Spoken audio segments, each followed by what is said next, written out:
G'day and welcome to another episode of Kiwi Car Life. And generally, if people are looking for a hot hatchback, they tend to go to the obvious choice. I don't know, a Civic Type R or a Golf GTI.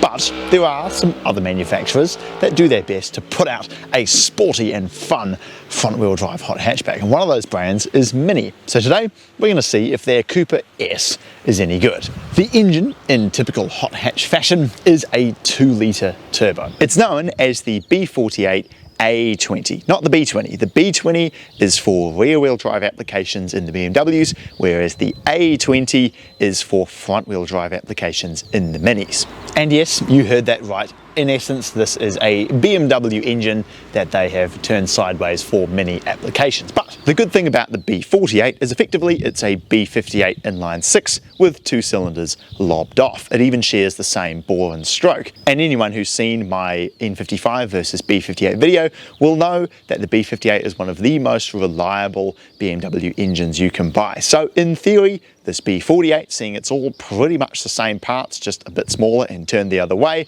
should also be a very reliable power plant.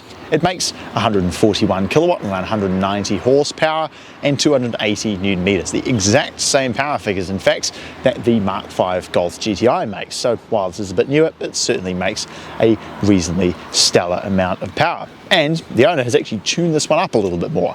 It's got an intake, a resonator delete, and it has a power module which pushes the power up by 40 kilowatt and 40 newton meters up to around 180 kilowatt and 320 or 330 newton meters of torque. It's paired up with either a 6-speed manual or, in the case of this, the 6-speed automatic transmission, and power naturally is going to the front wheels. And now the interior. This is definitely one of the strangest parts about this car. Mini definitely likes to do things rather differently. The visibility out of this car is certainly not particularly great. It does feel quite small and claustrophobic in here. The amount of circles on the inside of this car is unbelievable. The speakers, the door handles, the vents up here, the steering wheel, the buttons on the steering wheel, the gauges, the center stack here, all of the climate control knobs, even the iDrive controller is a circle. Everything is very round on the inside of this car. The gauges look quite cool with a little wee tachometer off to the side there and the speedo in the middle. They moved away from the rather rubbish method of putting the speedometer here in the middle, so you have to take your eyes off the road to view it, and moved it in front of the driver, which is really where it should be. And now the big circle here in the middle is free to run the basically forked version of iDrive that they put in these Minis. The climate control knobs are really interesting too. When you turn them, it shows with the little LED lights around the infotainment screen where you've got your temperature set to. They've really done their best to try and take what is basically BMW running gear and make it cool and fun for the type of buyer who is looking at a car like this. Compared with something like a Golf GTI, which is extremely bland, this definitely has a far more interesting interior than most of the other European offerings, which I quite like. Driving the Mini Cooper S. I'm expecting Golf GTI performance. Let's see how it is.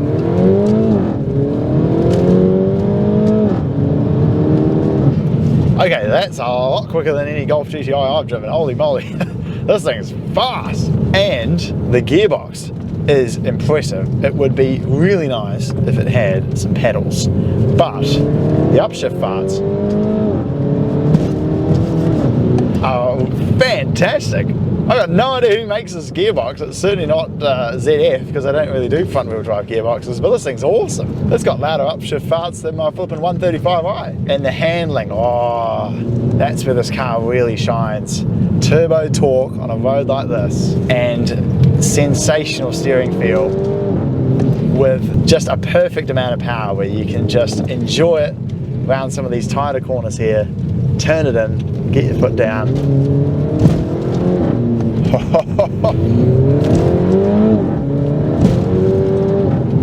Man alive, this tune that he's got on it makes it feel like a raucous and extremely potent engine. Like, I kind of saw these Cooper S's, you know, and they only make 140 kilowatt. I'm thinking, okay, I'm expecting Accord Euro levels of power, or Mark V Golf GTI. And, they're fun, but they're not exactly blistering. But this thing, foot down, oh, this thing really gets on the move, eh? And I can't believe how loud the upshift parts are. It's like louder than any dual clutch I've driven. It's absolutely staggering. But this car's real party piece is the handling.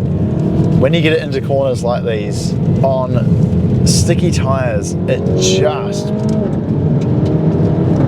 clings on so unbelievably well. It is up there. It's probably one of the best handling cars I think I've ever driven. 35 corner second gear, turn it in, and it just hauls you around. I love the sound of the engine. It sounds absolutely fantastic from behind. Normally, you know, turbo 4 cylinders, they sound a little bit bland. I'd prefer something, you know, either naturally aspirated so you get that induction noise, or something with more cylinders.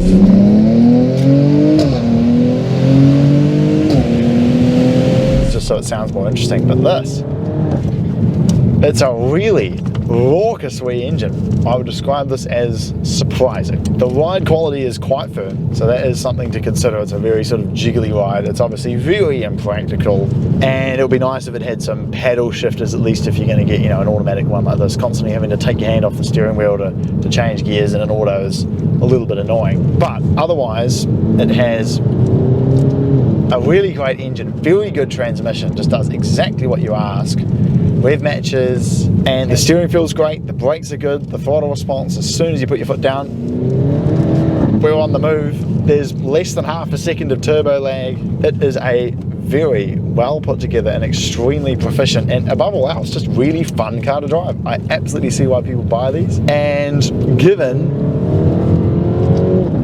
they're relatively inexpensive, and in theory, because it's one of the, you know, latest B48 engines, in theory reasonably reliable, I would say that one of these would actually be a really great buy. If you're not too concerned about practicality, then all you want to do is just have a fun car that'll keep up with a Porsche Boxster like this, then one of these I think would really, really impress you. Thanks very much for watching this episode of Kiwi Car Life. I hope you enjoyed it. I certainly did. And I will very much look forward to seeing you again next time.